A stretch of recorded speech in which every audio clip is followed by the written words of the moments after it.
The blizzard hit Chicago without warning, and 16-year-old Darius Johnson had exactly 25 minutes to earn his final $15 for his mom's medicine. That's when he saw her through the swirling snow. An elderly woman collapsed on the sidewalk, shivering violently in the brutal cold. Her expensive coat was torn, her knee grotesquely swollen, her eyes unfocused with confusion. Dozens of people hurried past through the storm, heads down against the wind. Nobody stopped. Darius had one choice: deliver his final order and get that crucial tip, or help a dying stranger and lose everything. He didn't think twice. "Ma'am, you're going to freeze out here." He gently helped her onto his bike. "I'm taking you somewhere warm." As he pedaled through the raging blizzard with this confused woman on his handlebars, Darius had no idea she would connect him with one of America's most powerful billionaires, or that this single act of kindness would transform his entire future. But to understand why what happened next was so heartbreaking, you need to know what this $15 tip meant to Darius. Every morning at 5:30 a.m., while his classmates slept in warm beds, Darius Johnson woke up to the sound of his mother coughing. Not just any cough, the deep, chest-rattling kind that made him wince every time. Maria Johnson worked double shifts as a hospital janitor, scrubbing floors and emptying trash cans for 12 hours straight. But 3 days ago, her bronchitis got so bad she couldn't even stand without gasping for air. 3 days without pay, 3 days of watching his mom struggle to breathe. "Mijo," she whispered that morning, her voice barely audible between coughing fits. "I'll be fine. I just need rest." But Darius knew better. He'd researched her symptoms online at the library. Without proper medicine, bronchitis could turn into pneumonia, and pneumonia could kill. The prescription cough syrup cost exactly $15. They had $12.50. That's why, after school, Darius strapped on his helmet and grabbed his delivery bag. His bicycle was a 10-year-old Walmart special with a chain that slipped and brakes that squealed.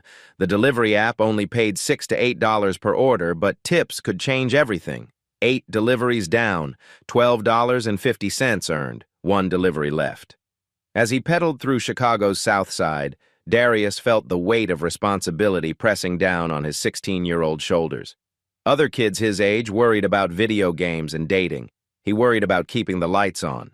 Last month, Commonwealth Edison had cut their electricity. For 2 weeks, Darius did his homework by candlelight while his mom worked extra shifts to pay the reconnection fee. He never complained. Complaining wouldn't solve anything.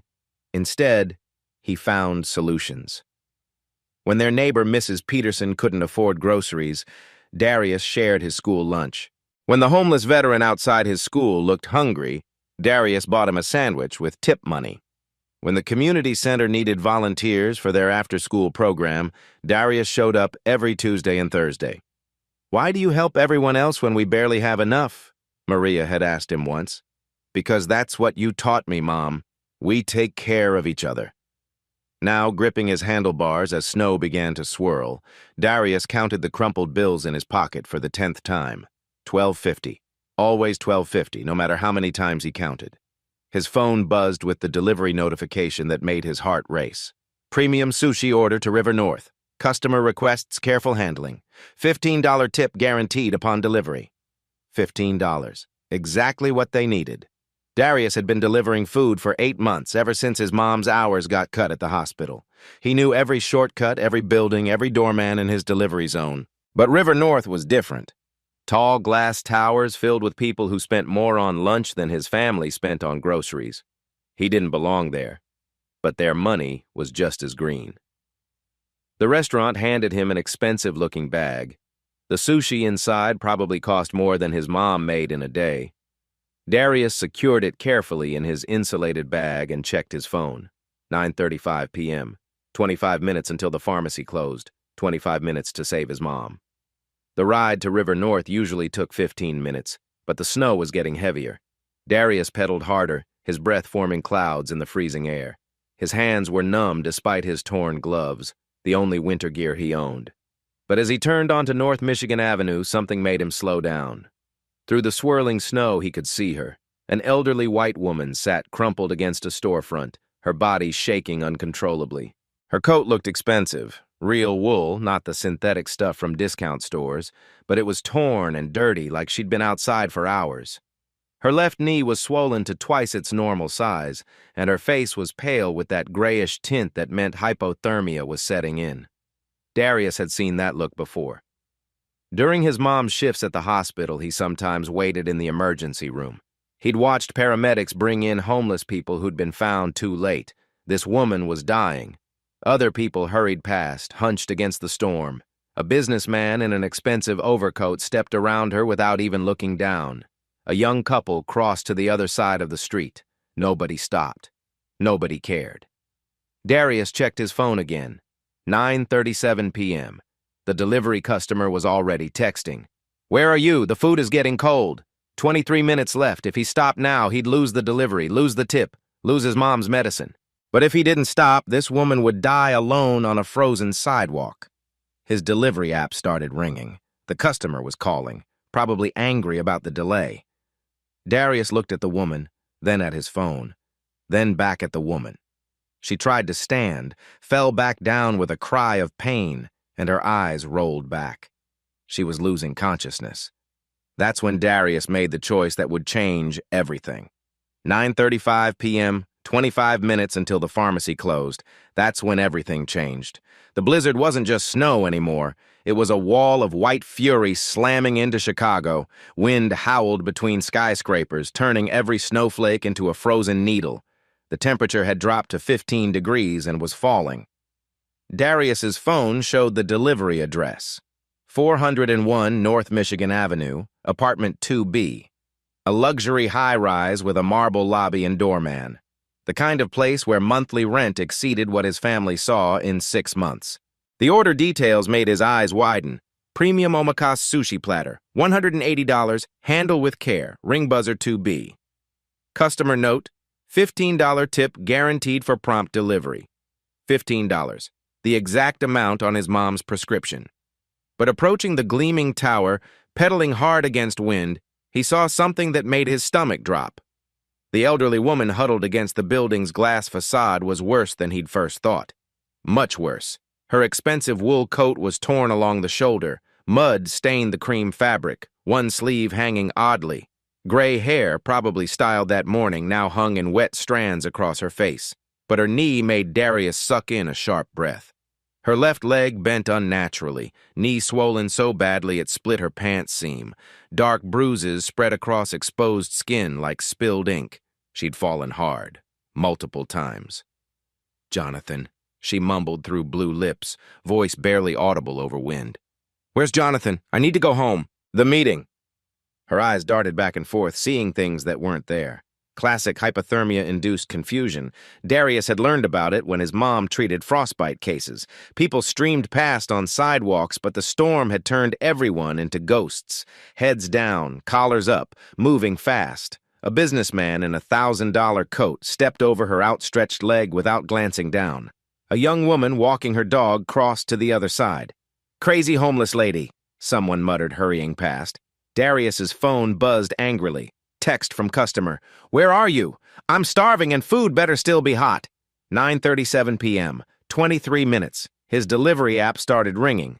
The customer was calling, probably furious about the delay. Each ring felt like a countdown timer to disaster. If he answered, he'd have to explain why he was late. If he didn't, they might cancel entirely. No delivery meant no tip. No tip meant no medicine. The woman tried pushing herself up, using the glass wall.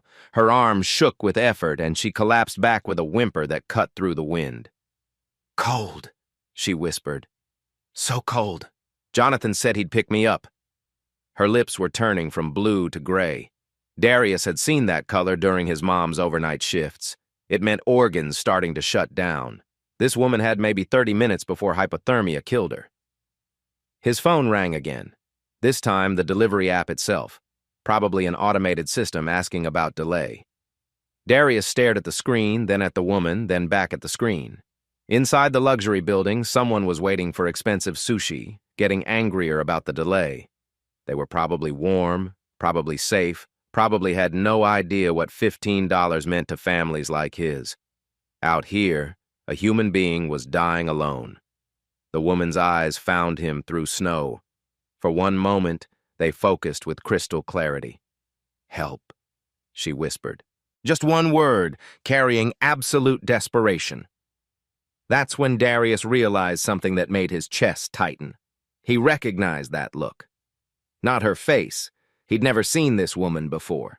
But that expression of helpless terror, of watching your world collapse while everyone looked away.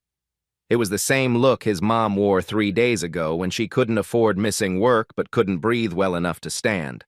The same look she'd tried hiding this morning when counting their money and realizing they were still $3 short. His phone buzzed with another angry text.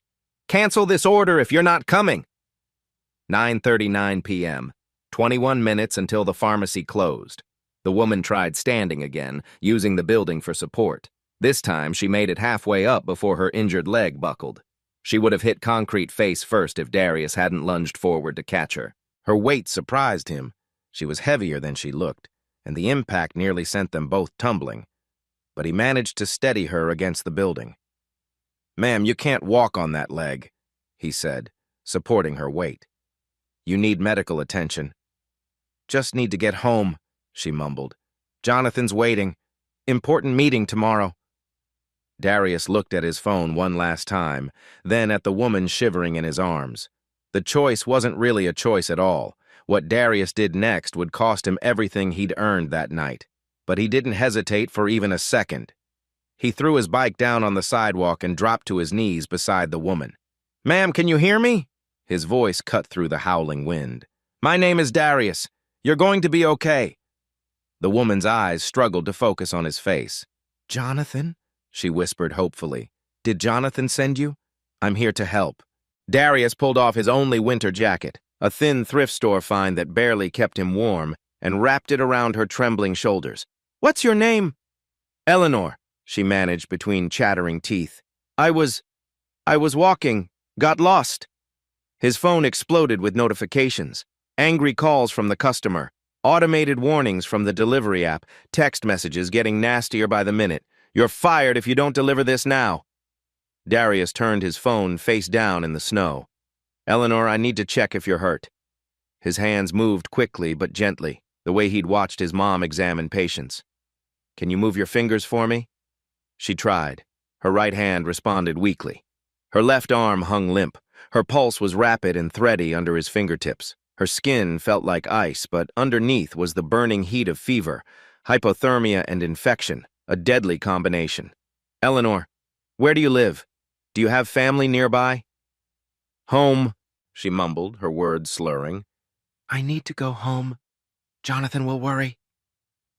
The knee injury was worse up close. The swelling stretched her skin tight, and dark fluid seeped through the torn fabric of her pants. She'd been here for hours, maybe longer. Darius pulled out his phone and dialed 911. 911, what's your emergency? I need an ambulance at 401 North Michigan Avenue. Elderly woman, severe hypothermia, possible broken bones. Eleanor's hand suddenly gripped his wrist with surprising strength. "No hospitals," she whispered urgently. "Please, just want to go home." The operator's voice crackled through the phone. "Sir, due to the blizzard, emergency response times are currently 45 minutes to an hour. Can the patient wait?" Darius looked at Eleanor's gray lips, her unfocused eyes, the way her breathing had become shallow and irregular. 45 minutes? She'd be dead at 20. "Never mind," he told the operator, and hung up. Eleanor was trying to stand again, using the building's glass wall for support. Her legs buckled immediately, and she would have hit the concrete if Darius hadn't caught her. "Whoa, easy. You're not walking anywhere on that knee." "Need to get home," she insisted, but her voice was getting weaker. "Meeting tomorrow. Important papers." That's when Darius made a decision that defied every logical thought in his head. "Okay, Eleanor, I'm taking you home. But first, we're going somewhere warm." He helped her toward his bicycle. She looked at the beat-up bike with confusion. "I know it's not fancy, but it's what we've got." Darius positioned the bike carefully. "You're going to sit right here on the crossbar. I'll pedal standing up. Just hold on tight, okay?" Getting Eleanor onto the bike took precious minutes. Her injured leg couldn't bear any weight, and she kept slipping into unconsciousness. But finally, she was seated with Darius's jacket wrapped around her and his delivery bag serving as a makeshift backrest. Where are we going? She asked as he began to pedal. My house. My mom's a hospital worker. She'll know what to do. The ride through the blizzard was the longest 15 minutes of Darius's life. Snow whipped across his face, stinging his eyes and making it impossible to see more than a few feet ahead. Without his jacket, the cold cut through his thin work shirt like knives. His muscles screamed from pedaling standing up, fighting against the wind with Eleanor's extra weight. But the worst part was listening to her fade in and out of consciousness. Jonathan's picking me up at 7, she mumbled. Can't be late. Board meeting. You're safe, Darius kept saying, as much to convince himself as her. Almost there. Stay with me, Eleanor. Twice, she nearly slipped off the bike. Twice, Darius had to stop and readjust her position, precious time ticking away while the storm got worse. As they passed the pharmacy at 9:58 p.m., Darius saw the lights going out. The pharmacist was locking the door, heading to his warm car in the employee parking lot. The medicine his mom needed was right there, 50 feet away, disappearing behind locked glass. Darius pedaled harder. By the time they reached his building, a rundown complex on Chicago's South Side, Eleanor was barely conscious. Darius half-carried, half-dragged her up 2 flights of stairs, her injured leg dragging uselessly behind them. "Mom!" he called as he fumbled with his keys. "Mom, I need help!" The door opened to reveal Maria Johnson in her hospital scrubs, just home from her shift. Her eyes went wide when she saw Darius supporting an elderly white woman who looked like she'd been hit by a truck. "Mijo, what happened? Who is this?" "Found her in the storm. She's hypothermic, possibly broken bones, and definitely has a fever." The medical terminology flowed naturally. He'd picked up more than he realized during all those hours in hospital waiting rooms. Maria's maternal instincts kicked in immediately. "Bring her inside, quickly." Their tiny apartment had never felt smaller. The living room was barely large enough for their second-hand couch and a small TV. The kitchen was a narrow galley with outdated appliances, but it was warm, and right now, warmth meant everything. Maria helped Eleanor onto the couch while Darius grabbed every blanket they owned. "What's your name, sweetheart?"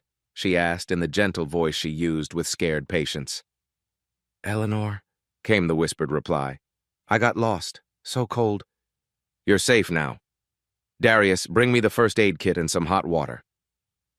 For the next hour, Maria worked with the skill of someone who'd spent years caring for others. She cleaned Eleanor's wounds, stabilized her knee with makeshift splints made from cardboard and tape, and gradually brought her body temperature back to normal. Eleanor's fever broke around midnight. When she finally opened her eyes with full awareness, the first thing she saw was Darius sitting on the floor beside the couch, keeping watch. "You," she said, her voice stronger now. "You saved me." "My mom did most of the work," Darius said. "I just gave you a ride."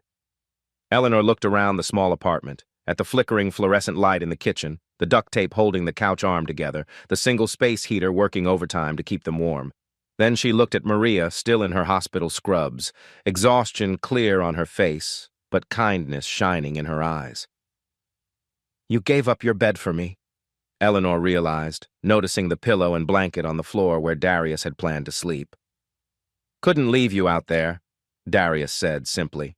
"That storm would have killed you." When Eleanor woke up the next morning, what she tried to offer Darius should have been impossible for a confused elderly woman to have. Sunlight streamed through the thin curtains, and for the first time in 12 hours, Eleanor Whitfield's eyes were completely clear and focused. She sat up slowly on the couch, testing her body. The fever was gone. Her knee still throbbed, but the professional bandaging told her she'd received proper care. The blankets smelled like cheap fabric softener, but they were clean and warm. "Good morning," came a gentle voice from the kitchen. Eleanor turned to see Maria preparing what looked like their last box of oatmeal. Steam rose from a small pot and cinnamon filled the air. "How are you feeling, sweetheart?" Maria asked with a warm smile. "Much better, thanks to you." Eleanor's voice was steady now. "Where's the young man who brought me here?" "Darius is at school. He wanted to stay home to check on you, but education comes first." "School."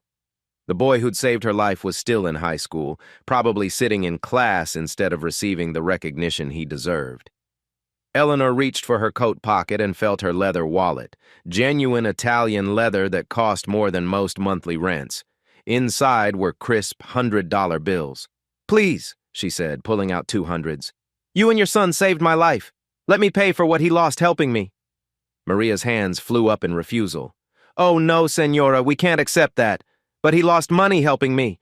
And you used your medical supplies." "We didn't help you for money," Maria said firmly but kindly. "We helped because it was right. Any mother would want someone to help her child if they were lost." Eleanor felt tears prick her eyes. When was the last time someone had refused her money? When had someone helped without expecting anything? Her phone buzzed, an expensive smartphone with a custom case. Maria noticed the expensive device but said nothing. "Yes?" Eleanor answered, her voice changing, sharper, more authoritative. "Mrs. Whitfield, thank God," came a frantic voice. "The security team has been searching everywhere. Where are you?" Eleanor glanced at Maria, who pretended not to listen while stirring oatmeal. "I'm safe," Eleanor said quietly. "I'm with wonderful people. The meeting will wait. But the board is expecting. Tell them I'm fine." She hung up quickly. Maria brought her oatmeal in their nicest bowl, chipped ceramic from a thrift store, with a plastic spoon. "You don't have to," Eleanor began. "Eat," Maria said with practiced authority. "You need strength." As Eleanor ate the simple breakfast, she watched Maria move efficiently around the tiny kitchen. Every motion spoke of someone used to making little go far.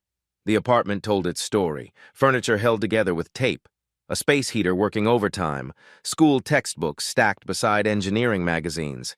Someone here had big dreams despite small means. Eleanor reached into her coat and pulled out a business card, heavy stock paper, gold-embossed lettering. "Promise me something," she said as Maria collected the empty bowl. "If you or your son ever need anything at all, call this number." Maria looked at the card. Whitfield Industries with an elegant logo. "We'll keep it," Maria said politely. "But, Senora, we helped because you needed help, not because we wanted something." Eleanor's phone rang again. Through the window, a black sedan was pulling up. "My ride is here," she said, though her voice suggested reluctance to leave. As Maria helped her to the door, Eleanor turned back. "Your son is special. Don't let the world convince him otherwise." Maria smiled. "He's always been my miracle." Eleanor paused at the door, looking back at the tiny apartment where she'd received more genuine care than in any luxury hospital. "Sometimes," she said quietly, "the people with the least give the most." As Eleanor's car pulled away, Darius had no idea that across town, a desperate search was finally coming to an end. Darius returned from school that afternoon to find his mom sitting at their small kitchen table, staring at a business card. "How's the lady?" he asked, dropping his backpack by the door. "Eleanor, she's much better, mijo. Her family picked her up this morning." Maria held up the card. "She left this for us." Darius examined the heavy cardstock. The logo was embossed in gold, and the paper felt expensive between his fingers. Whitfield Industries. He'd never heard of them, but everything about the card screamed money and power. "She said to call if we ever needed anything," Maria continued. "Sweet woman, but you know how rich people are. They say things they don't mean." Darius nodded, but something nagged at him. Eleanor hadn't seemed like someone who said things she didn't mean. His mom started coughing again, the same deep, rattling cough that had worsened over the past 4 days. Without the medicine, her bronchitis was getting worse. "Mom, we need to get you to a doctor." "Can't afford it, mijo. I'll be fine." But her voice was getting weaker, and dark circles shadowed her eyes. Meanwhile, 15 miles away in downtown Chicago, the executive offices of Whitfield Industries hummed with activity that had nothing to do with business. Jonathan Whitfield stood in his corner office, staring out at the city skyline, his phone pressed to his ear. "Sir, we've confirmed she's safe," his head of security reported. The GPS tracker in her phone shows she spent the night at a residential address on the South Side. "The South Side?" Jonathan's voice was sharp with concern. "What was she doing there?" "Unknown, sir. She's not answering detailed questions about last night. Says she was helped by good people and won't elaborate." Jonathan closed his eyes. His mother's Alzheimer's episodes were becoming more frequent, more dangerous. Last night could have ended very differently. "Sir?" The security chief's voice brought him back. "Should we investigate the address? Run background checks on the residents?" "Not yet," Jonathan said slowly. "If my mother says they helped her, then we owe them a debt. But keep monitoring. I want to know if anything changes." Back in the South Side apartment, Darius sat beside his mom's bed as she tried to sleep between coughing fits. He pulled out the business card again, turning it over in his hands. On the back, someone had written in elegant handwriting, "For the angel who saved me, E.W." Darius looked at his mom's medication bottles, all empty now. Her inhaler sat on the nightstand, but even that was running low. Tomorrow was rent day. They had exactly $43 to their name. He studied the card one more time, then tucked it into his wallet. "Rich people say things they don't mean," his mom had said. But what if this time was different? What if Eleanor had meant every word? When Darius finally dialed that number, he had no idea he was about to discover Eleanor's incredible secret. 2 days later, Maria collapsed. Darius found her on the kitchen floor when he came home from school, gasping for air like a fish out of water. Her lips had turned blue and her fingernails were gray, signs he'd learned meant her body wasn't getting enough oxygen. "Mom!" He dropped to his knees beside her, his hands shaking as he checked her pulse, fast and irregular. Her skin was burning with fever, but she was shivering uncontrollably. The bronchitis had turned into pneumonia. "Can't breathe," she whispered between gasps. Darius reached for his phone to call 911, then stopped. They had no insurance. An ambulance ride alone would cost $800. Emergency room treatment could bankrupt them completely. But if he didn't call, his mom might die. His hands trembling, he pulled Eleanor's business card from his wallet.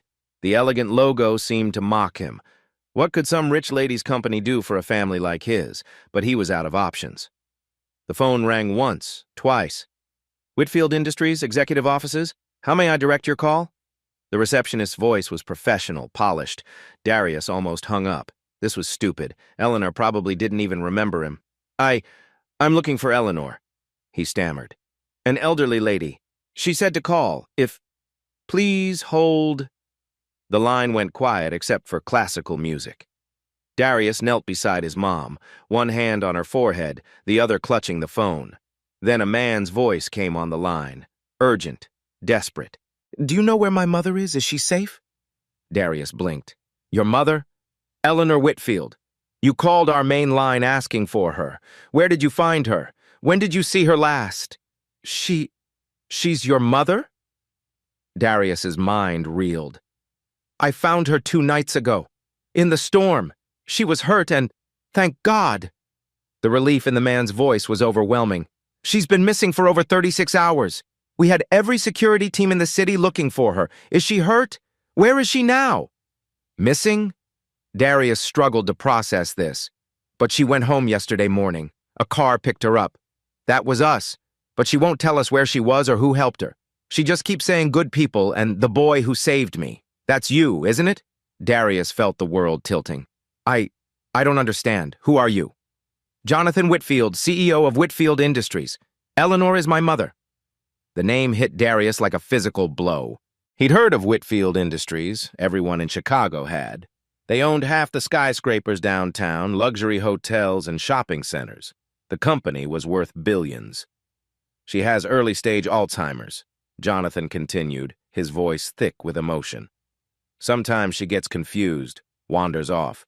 We have caregivers, security, GPS tracking, but she's independent, stubborn. 2 nights ago, she slipped away from her caregiver during an evening walk."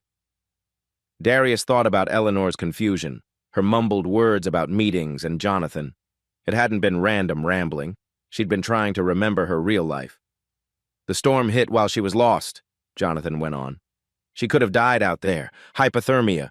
Her injuries, if you hadn't found her." "I just did what anyone would do," Darius whispered. "No." Jonathan's voice was firm. "Our security footage shows dozens of people walking past her. You're the only one who stopped, the only one who cared enough to help." Darius looked down at his mom, still struggling to breathe. The conversation felt surreal, like he was listening to someone else's life. "Sir," he said suddenly, "I need help. My mom is really sick and I don't know what to do." "What kind of help?" "She has pneumonia. She can't breathe. We don't have insurance and I can't afford—" "What's your address?" Darius gave him the information, still not believing this was happening. "Don't move. I'm sending a private medical team immediately." "And Darius?" "Yes, sir." "Thank you for saving my mother's life. Now let me help save yours." 20 minutes later, Darius heard vehicles pulling up outside. Through his window, he saw 2 black SUVs and a white van with medical equipment. A team of paramedics rushed up the stairs, led by a man in an expensive suit who could only be Jonathan Whitfield. He was tall, silver-haired, with the kind of presence that commanded attention.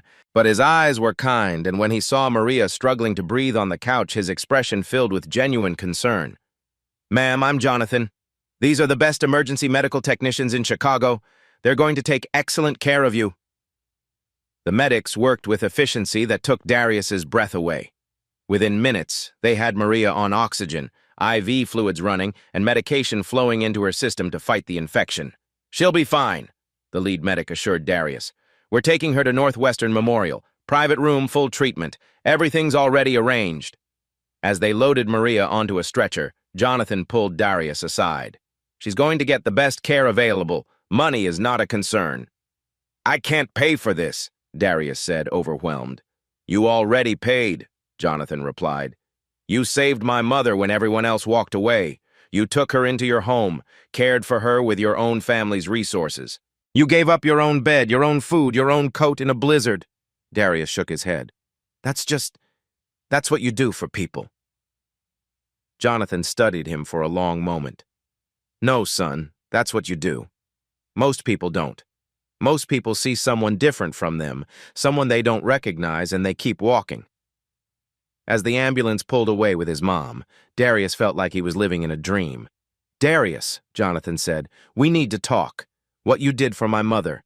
It can't go unrewarded. She means everything to me. And now, so do you." What Jonathan offered next was so incredible that Darius thought it was some kind of joke. At Northwestern Memorial Hospital, Maria was breathing normally for the first time in a week. The private room was larger than their entire apartment, with floor-to-ceiling windows overlooking Lake Michigan. Machines monitored her vitals, while IV antibiotics fought the infection that could have killed her. Darius sat beside her bed, still processing everything that had happened. 6 hours ago, his mom was dying on their kitchen floor. Now she was receiving care that would normally cost tens of thousands of dollars. "How are you feeling, Mom?" "Like I can breathe again, mijo." Maria's voice was weak but clear. "This man, this Jonathan, he says you saved his mother." Before Darius could answer, there was a soft knock on the door. Jonathan entered, carrying 2 cups of coffee and what looked like a thick folder. "Mrs. Johnson, you look much better." He handed Darius a coffee, real coffee, not the instant stuff they used at home. "The doctors say you'll make a full recovery." "Senor Whitfield," Maria began, "we can't afford—" "Please." Jonathan held up his hand gently. "Your son saved my mother's life. This is the least I can do." He pulled up a chair. "But actually, I'd like to discuss something much bigger with both of you." He opened the folder and spread several documents across the bedside table. Darius saw letterheads from Northwestern University, scholarship applications, and what looked like legal contracts.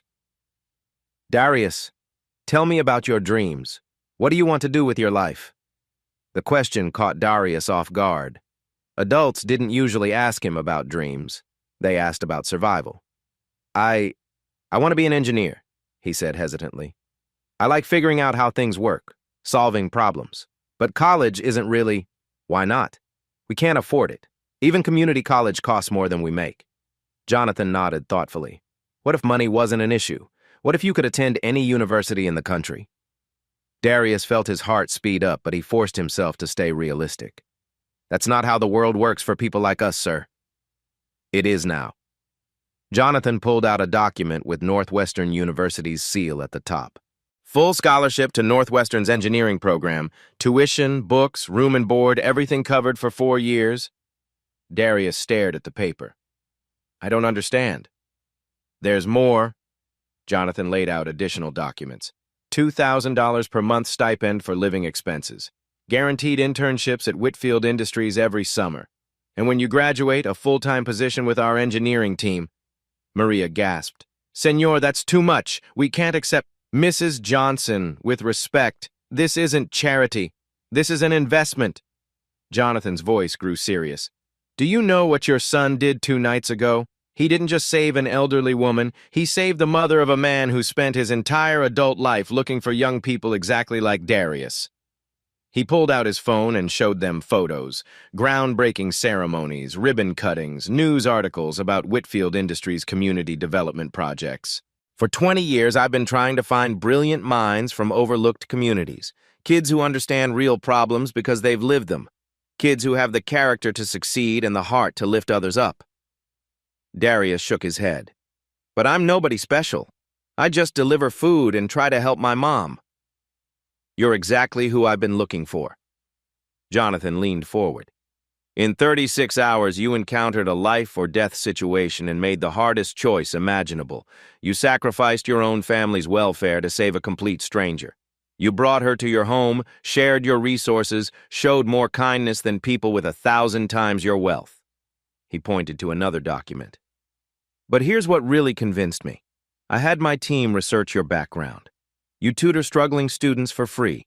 You volunteer at the community center. You share your lunch with homeless veterans. You've been quietly helping others for years, even when you barely had enough for yourself. Maria's eyes filled with tears. He's always been that way, even as a little boy. That's what makes this not charity, but destiny, Jonathan continued.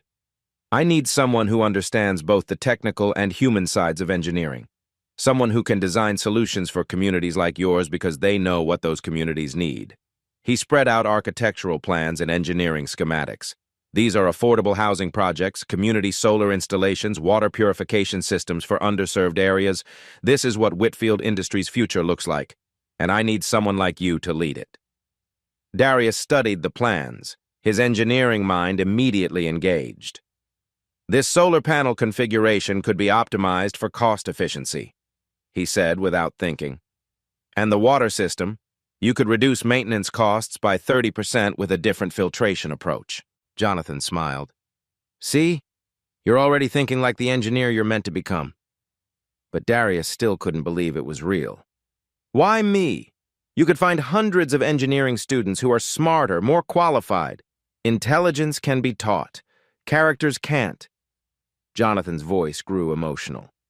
My mother called you the angel who saved her. She has Alzheimer's, but she remembers you perfectly. She keeps asking when she can see her boy Darius again.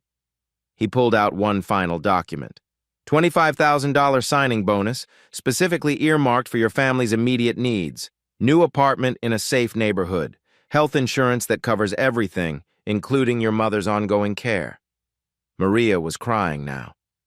Mijo, this is a miracle. But Darius felt overwhelmed, almost frightened by the magnitude of what was being offered. I don't know if I can live up to this, he whispered. Jonathan stood and put his hand on Darius's shoulder. Son, you already have. You proved your character when no one was watching, when there was no reward expected. Everything else, the engineering skills, the business knowledge, that's just training. He gathered the documents and placed them in front of Darius. These papers can change your life, your family's life, and eventually thousands of other lives. All you have to do is sign. 6 months later, the transformation was so incredible that even their old neighbors couldn't believe their eyes. The apartment building on 47th Street buzzed with excitement as a sleek black car pulled up to the curb. Out stepped Darius Johnson, but he looked nothing like the scrawny delivery boy who used to struggle up these same stairs with his broken bicycle. He wore a Northwestern University jacket over a crisp white shirt, carried a leather messenger bag instead of a torn backpack, and moved with the confidence of someone who belonged in engineering labs and corporate boardrooms. But when Mrs. Peterson from 3B called out Darius, he still had the same warm smile. Mrs. Peterson, how are you feeling? He bounded up the steps to hug their elderly neighbor, the same woman he used to share his school lunch with. Mijo, look at you! Your mama must be so proud. She was. Maria Johnson stood in the doorway of their old apartment, which they kept to help transition other families in need, beaming with pride as her son visited the community center where it all began. Maria had transformed too. As the new community liaison director for the Whitfield Foundation, she wore professional clothes instead of hospital scrubs, carried a tablet instead of cleaning supplies, and had become the bridge between corporate resources and neighborhood needs. "Ready for the presentation?" she asked Darius in Spanish, their private language of family connection that no amount of success could change. "Nervous," he admitted. "Do you think the community will like what we've designed? They're going to love it, because you listen to what they actually need." Inside the community center, 40 families crowded into the main room. These were the people Darius had grown up with: single mothers working double shifts, elderly residents on fixed incomes, kids who shared his old dreams of escaping poverty through education. Jonathan Whitfield stood at the back, watching his protege with undisguised pride. In 6 months, Darius had exceeded every expectation. He was excelling in his engineering courses at Northwestern, maintaining a 3.9 GPA while working 15 hours a week at Whitfield Industries as a junior project coordinator. But more importantly, he'd never forgotten where he came from. "Good evening, everyone," Darius began, his voice carrying the authority of someone who'd learned to speak in corporate boardrooms but kept the heart of his community. "6 months ago, I was delivering food on a bicycle, living paycheck to paycheck like many of you. Today, I'm here to announce something that's going to change our neighborhood forever." He clicked to the first slide of his presentation: architectural renderings of a stunning community complex. The Eleanor Whitfield Community Innovation Center. Free childcare for working parents, computer labs with high-speed internet, job training programs in partnership with local businesses, and most importantly, a scholarship program for students who show character, not just grades. The room erupted in excited murmurs. Mrs. Rodriguez raised her hand. "How much will this cost families?" "Nothing," Darius said. "Completely free. Funded by the Whitfield Foundation and designed by people who understand our community because we are this community." He clicked to the next slide: solar panel installations covering the community center's roof. "We're also implementing renewable energy systems that will cut this building's electricity costs by 70%. The money saved goes directly into expanding programs." Maria stepped forward. "And we're starting with scholarships for 12 students this year, kids who've shown kindness and leadership regardless of their test scores or family income." She gestured to a young girl in the front row, Sophia Martinez, whose mother worked 3 jobs. "Sophia tutors younger kids in math even though her own grades aren't perfect. That's the kind of character we're looking for." The presentation continued with more reveals: partnerships with local businesses for internships, a community garden that would provide fresh produce, and a makerspace where kids could learn engineering and technology skills. But the most emotional moment came when Eleanor Whitfield herself entered the room, moving slowly but determinedly with her walker. Despite her Alzheimer's progression, she insisted on attending every major Whitfield Foundation event. Today was no exception. "Where's my boy?" she asked, her eyes scanning the room until they found Darius. The entire room fell silent as this elegant elderly woman made her way to the front. Darius met her halfway, gently taking her arm. "Hello, Mrs. Eleanor." "There he is," she said, her voice carrying clearly despite her frail appearance. "The angel who saved my life." She turned to address the crowd, and for a moment, her confusion lifted completely. "This young man," she said, "didn't just save me from a snowstorm. He saved my faith in humanity. He reminded me that kindness still exists in this world." She paused, looking directly at the families gathered before her. "The foundation bearing my name will invest $2 million annually in this community. Not because we feel sorry for you, but because you produced someone like Darius. If this neighborhood can create one young man with such character, imagine what it can do with proper resources." Jonathan stepped forward, barely containing his emotion. "The Eleanor Whitfield Community Innovation Center breaks ground next month, but this is just the beginning. We're expanding this model to 12 communities across Chicago, each one identified and designed by young people like Darius who understand what their neighborhoods really need." As applause filled the room, Darius looked around at the faces of people who'd watched him grow up. The same people who'd seen him deliver food in blizzards, share his lunch with hungry classmates, and care for his sick mother without complaint. Now they were seeing him transform their entire community. But the most beautiful part of this story happened exactly 1 year after that cold night. December 15th, another Chicago blizzard. Darius Johnson, now a college freshman, walked through the same streets where everything had changed 12 months ago. He still rode a bicycle, not because he had to, but because he chose to. This one was new, but he kept his old delivery job one night a week. "Never forget where you came from," he'd told Jonathan. Tonight, he was volunteering at the Eleanor Whitfield Community Center, distributing warm meals during the storm. That's when he saw him. An elderly black veteran named Robert huddled against the same building where he'd found Eleanor. Military jacket torn, eyes unfocused with hypothermic confusion. "Sir, are you okay?" Darius knelt beside him. "Cold," Robert whispered. "So cold. Lost my way." Without hesitation, Darius took off his Northwestern jacket and wrapped it around Robert's shoulders. The same instant decision, the same willing sacrifice. "I'm getting you somewhere warm." Across the street, Eleanor Whitfield watched from her car. Despite her Alzheimer's progression, she insisted on visiting their special place during every storm. Certain memories remained crystal clear. She watched Darius guide Robert toward the community center with the same gentle urgency he'd shown her. "That's him," she whispered to Jonathan. "That's my angel. He learned the lesson, Mom. He was born knowing it," Eleanor replied with perfect clarity. "We just gave him the tools." 2 hours later, Robert was warm, fed, and enrolled in the Veteran Assistance Program. He'd been an Army engineer. Now he'd become Darius's weekend mentor. The next morning, Jonathan texted, "Saw what you did. Eleanor wants to establish the Robert Williams Veterans Engineering Scholarship.